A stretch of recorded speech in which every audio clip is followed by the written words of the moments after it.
Hello, and welcome to show number 2503 of Eyes on Success, a weekly program empowering the visually impaired with expert advice, personal stories, and the latest in technology and accessibility. I'm Nancy Goodman Torpey. And I'm Pete Torpey. Our eye is always on that end goal of employment. And again, not you can go bag groceries employment. And I don't say that like that's a bad thing, but for so many people with disabilities out there, that is not enough.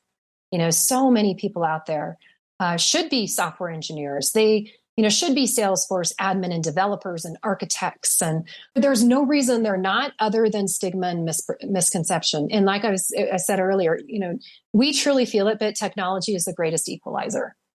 Technology is really what's leveling that playing field.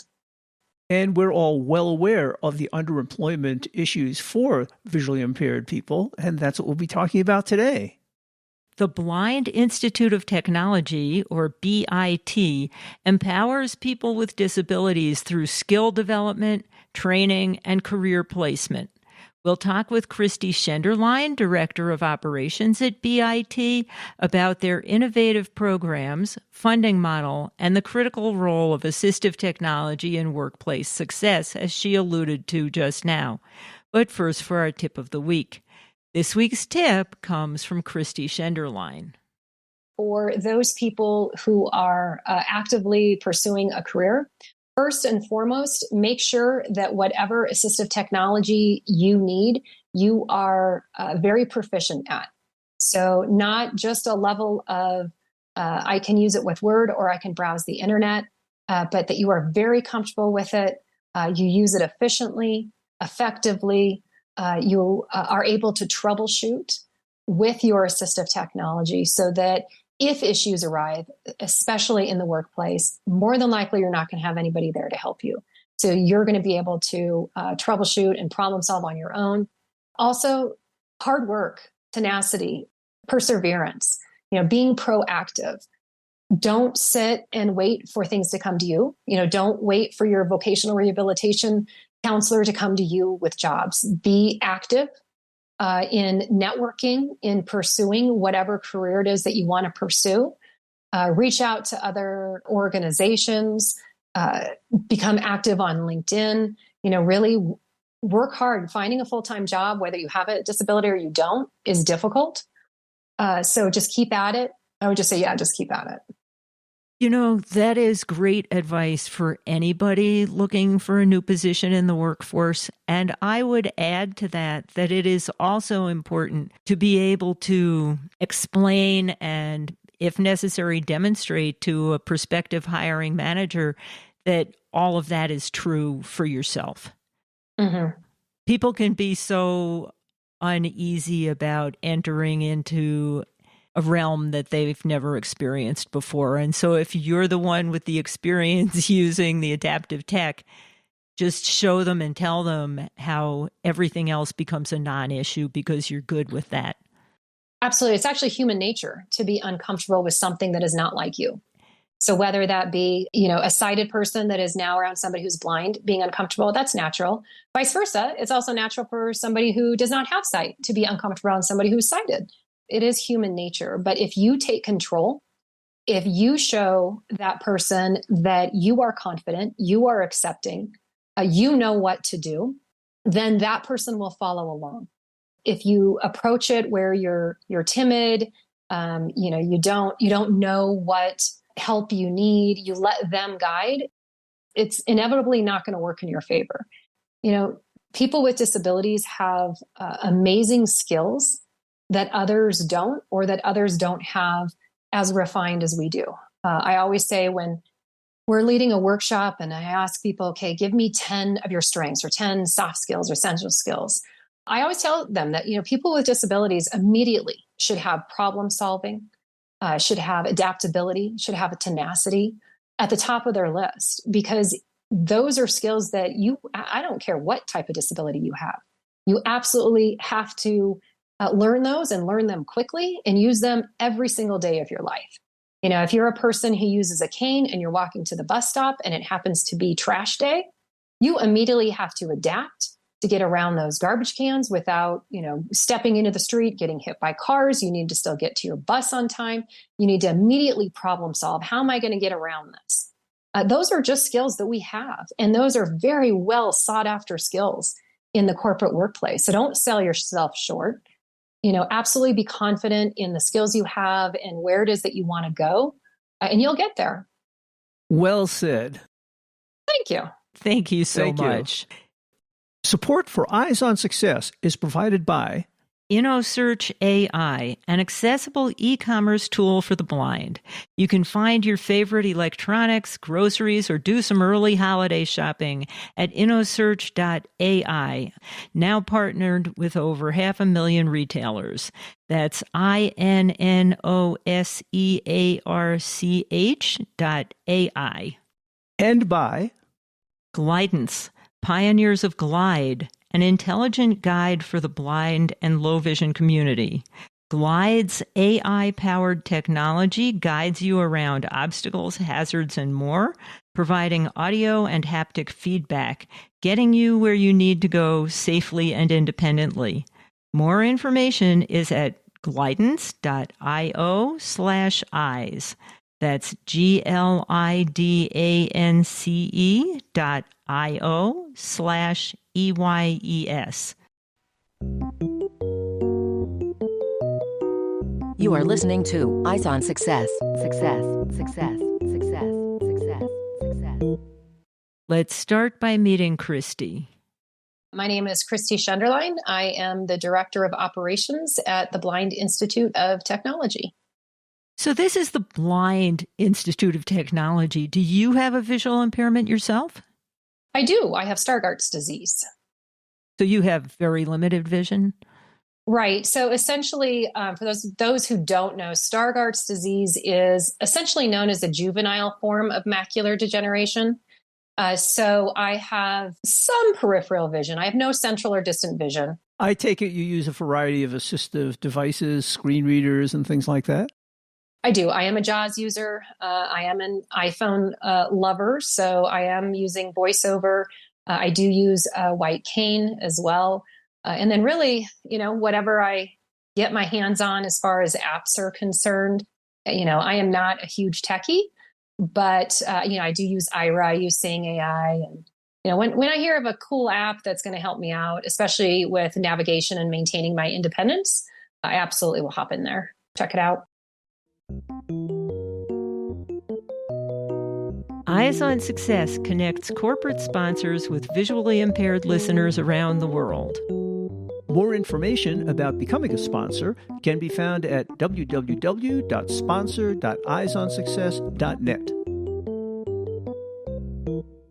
This week's focus topic is the Blind Institute of Technology, or BIT, and the programs and services they offer to empower people with disabilities through skill development, training, and career placement.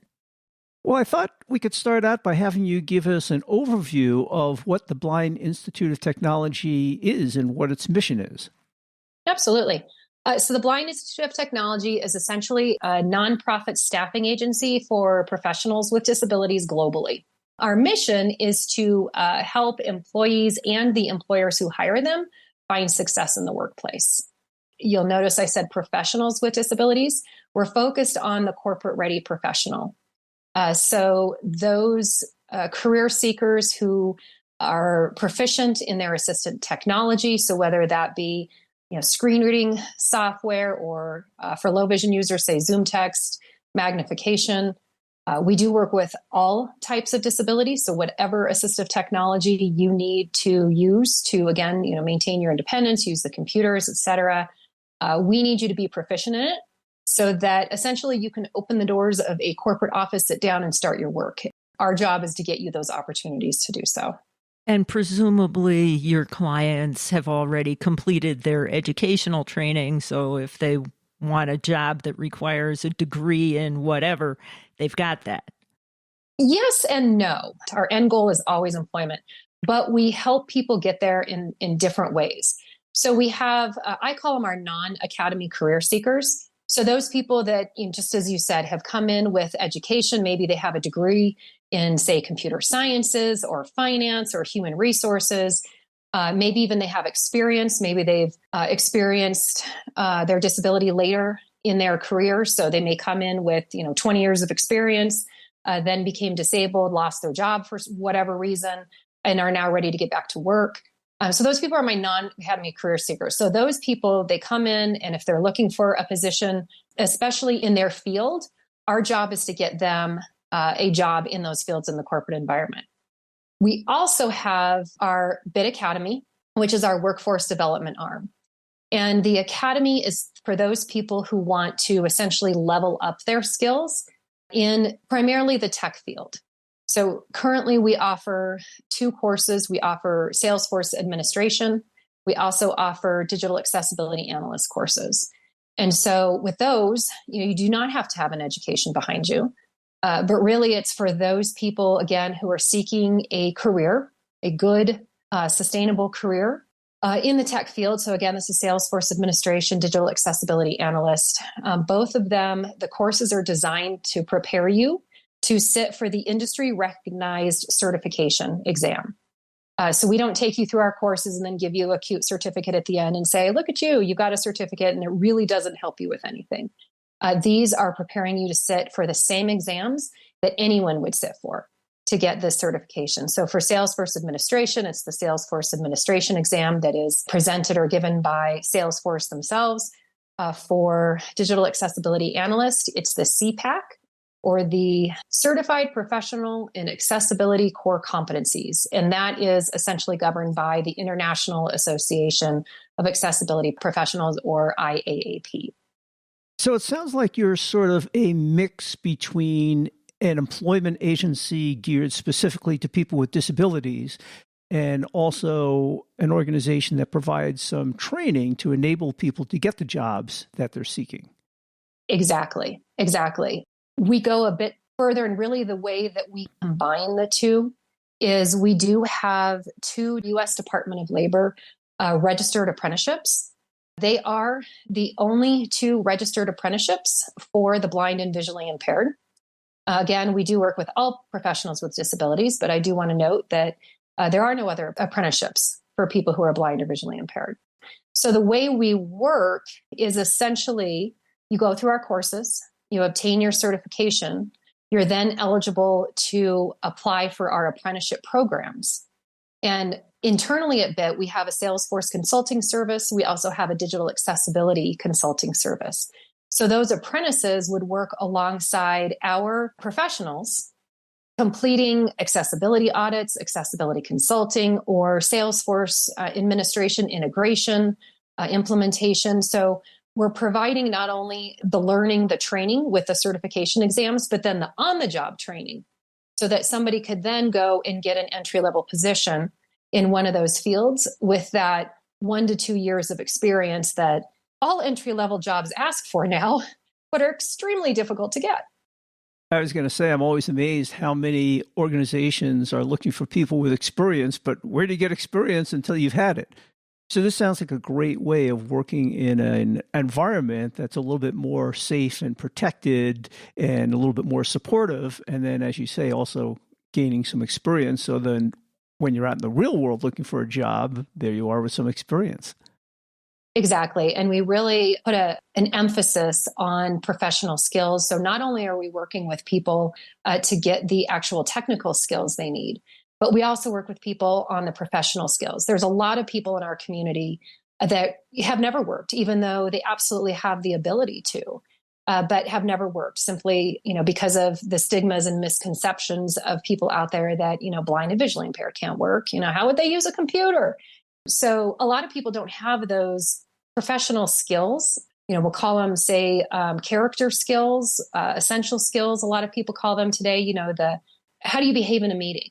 How do you discuss deadlines with your boss? How do you make sure that you're meeting deadlines? So we really make sure we're trying to focus on creating a very well-rounded professional so that when they are getting that job in the real world, we'll say for the first time, they're not coming with just the technical skills. They're really ready, again, as I said, to open that corporate door, sit down and do the job. They've got the opportunity and they're ready to go.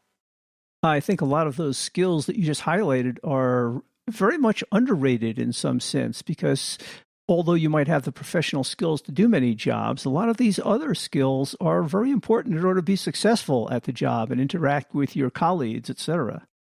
They absolutely are. And most hiring managers today are saying that they actually are more interested in those essential skills. A lot of people can train. You can train somebody to be, a software engineer or a project manager. You can train those skills. But sometimes it's difficult to have, the leadership skills, the troubleshooting skills, the adaptability skills. So again, we're really working with people to develop those. Essentially, what hiring managers are looking for is how effective will this employee be? And if we can develop our career seekers, so again, they're very well-rounded, they absolutely can present themselves, that they will be the most effective person in that hiring pool, then the hiring managers are absolutely ready to go with it. Well, and especially for somebody who's in a situation where hiring managers might need to be a little bit more open-minded in terms of giving them a job, like people with disabilities. It's an opportunity to demonstrate that they are capable and get a great letter of recommendation from somebody who's been able to witness their ability to perform. Absolutely. And what's great about our apprenticeship programs on both sides, on both the accessibility and the Salesforce side, our team is working with many different companies, whether they be nonprofit organizations or corporations. They're getting exposure to a lot of different sizes of business, styles of business. All of our clients know that, our mission and that our goal is to get our apprentices the training that they need. We've had several clients that have actually hired our apprentices right out of our apprenticeship program because they've worked with them directly. So they know the skills that they're bringing. They've gotten comfortable. They've seen what they can do. And then they have an opening and they say, absolutely, bring them on. So, that's, of course, always the goal is at the end of the apprenticeship is to get them, full-time employment. But really through the apprenticeship, they get so much exposure that it really is just a very beneficial environment. Where do your career seekers come from that are interested in either training or getting employment? So we get them from all over, frankly. It's now become, we've got a lot of word of mouth. So we have a lot of people who have come through our programs that, let a friend know, hey, I went through this program, or I know somebody who did, go check them out. We do a lot, obviously, through social media. We have a fabulous marketing manager. She does a great job with our social media. We work with, all different types of state agencies, whether they be, vocational rehabilitation, commissions for the blind, other disability organizations. We reach out to them, let them know what we're doing. Internationally, like I said, we are global. So, any type of international organizations that we can reach out to, we're actually the only approved training provider by Salesforce for people with disabilities. So Salesforce is, getting the word out as well. So lots of different ways that people hear about us. I gather, since you said you have an international clientele, that all of your training and experience programs are done remotely? All of our training is absolutely done remotely. Unfortunately for the international folks, across the ponds, we'll say, have had to deal with that pesky time zone issue. However, in 2025, we're actually launching several international courses for our Salesforce administration courses. So those people who are, 8, 9, 10, 12 hours ahead of, say, hear us in Colorado, will not have to get up at 2 a.m. to take one of our courses. Having said that, we've got people certified all over the world. And then you talked about some of the companies with whom you work. How do you connect with those people? Our executive director, Mike Hess, works really hard to make as many connections as he can, attends a lot of different conferences, meets up with different corporations. We're the only training provider approved by Salesforce for people with disabilities. So we have Salesforce is a really strong partner of ours. So they have, opened some doors. A lot of different conferences we attend, somebody say from JP Morgan Chase comes up to us, hey, let's talk. We're really looking to diversify our talent pool. What can we do? We just start the conversation. A lot of times we lead with companies where we do corporate training. So we do a couple different types of training. We do one that's called the Art of Blinders, one that's accessibility empowerment. We also do digital accessibility training that's a little more in depth. But the accessibility empowerment and the Art of Blinders really are designed to get our foot in the door, get companies, hiring managers, individuals, leadership more comfortable with the concept of working with people with disabilities. Unfortunately, for our community, the term reasonable accommodations is a bit scary.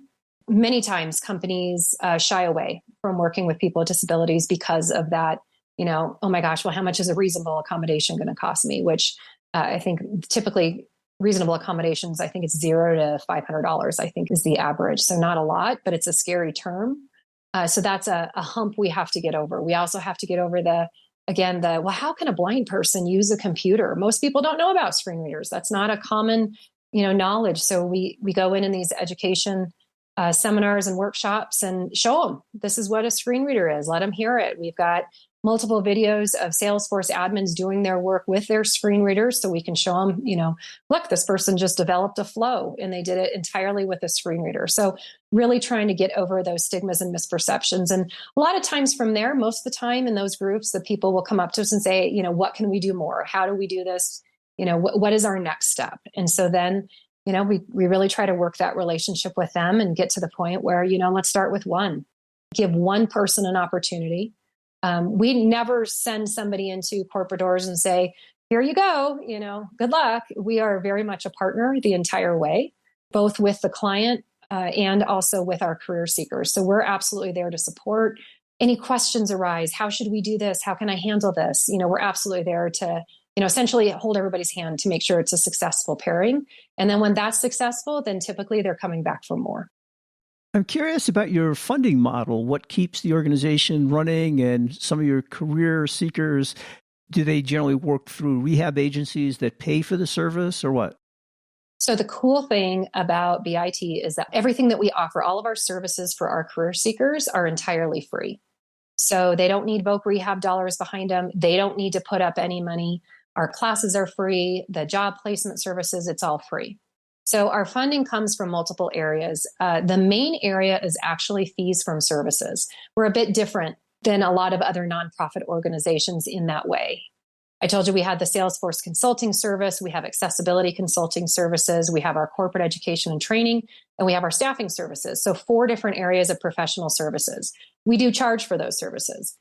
Now we do charge a lot less than other companies. Say as a Salesforce system integrator, our fees are much lower.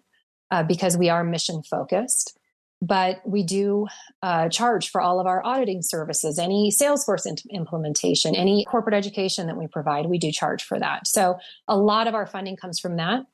We do also have, again, amazing partnerships. So we have, again, Salesforce has supported us in many different ways, financially as well. We have a lot of other donors. We've applied for a number of grants. We actually just were awarded an $8 million grant from the Department of Education from the Disability Innovation Fund to expand our academy courses and to expand our apprenticeship. So we're going to be adding 5 new academy courses and expanding our apprenticeship to the point where we have in year 5 about 90 apprentices at a time. So we're hoping to basically serve another 300 people just through that Department of Education grant. Well, what a great resource. It sounds like you're doing a great job there. Thank you. Yes, we have an amazing team at BIT. And I would also want to point out that about 95% of our staff here at BIT are all people with disabilities, both in the career seekers and our internal staff. But again, we service all people with disabilities. So we do have on our staff some people with invisible disabilities, mental health disabilities, deaf and hard of hearing. We have multiple people who have multiple disabilities. Maybe they're blind and they have ADHD. But we are absolutely making it work with a team almost completely consisting of people with disabilities. Great. And what a great way to demonstrate to potential hiring companies that anybody can actually do the job independent of what kind of disability they've got. Absolutely. You are listening to Eyes on Success. Success, success, success, success, success. Now for this week's final item, how to learn more about the Blind Institute of Technology and the programs and services they offer and how to contact them. Well, if people want to find out more about the Blind Institute of Technology and maybe avail themselves of your services, where would you send them? Best place to do it is to go to our website. So you can get there two ways. Again, blindinstituteoftechnology.org or blindit.org. If you are a career seeker, go to the career seeker page and there is a apply to become a career seeker button. Just click on the button, fill out the form, upload your resume, you're on your way. As far as if you're a client, you want to utilize one of our professional services, again, right on the homepage. I think there's 4 different buttons that allow you just to very easily click on them, give you more information, and schedule a consultation. So we try to make it as easy as possible to get a hold of us. And you referred to an active social media presence. Yes, absolutely. So we're on LinkedIn, Instagram, Facebook, and I guess it's called X now, no longer Twitter. If somebody prefers to use a telephone, do you have a phone number they can reach you? You can reach me, 720-933-6388.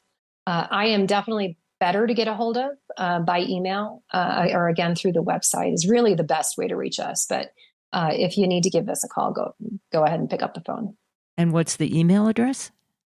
So the best way, if you're a career seeker, it's actually candidates. So candidates @blindit.org. If you're a client, it's sales@blindit.org. And by client, you mean an organization who might be looking to hire disabled people? Yep, absolutely. An organization that is looking to hire people with disabilities, an organization that is looking for professional services, again, such as Salesforce, accessibility, somebody that would like to talk to us about our corporate training, or other organizations that, again, maybe other vocational rehabilitation agencies or disability organizations that may think that they have a career seeker that really would benefit from our services or just want to find out more about us. That sales@blindit.org really is the best way to go. It hits about 4 of our inboxes. So one of us will get to you. And of course, you can find all of that contact information in the show notes associated with this episode, which is 2503 at our newly revamped website at www.eyesonsuccess.net. Check it out and let us know what you think of it. That's it for today's show. Next week on Eyes on Success, we'll be talking about chess and playing it with or without vision. We'll talk with Glenn Crawford, Rita Crawford, and Marilyn Bland from the United States Blind Chess Association, or USBCA. They'll discuss the special equipment, correspondence games, the challenges and rewards of the games, variations in the rules to accommodate people with vision loss, and how much fun and rewards they've gotten from playing. Thanks for joining us this week, and we hope you'll join us for the opening move next week. You've been listening to Eyes on Success, hosted and produced by Nancy Goodman Torpey and Peter Torpey. You can access the full archive of previous shows, subscribe to the podcast, and much more by going to our website, www.eyesonsuccess.net. If you have questions about anything you've heard on the show or have suggestions for future shows, send an email to hosts@eyesonsuccess.net. Thank you for listening and have a nice day.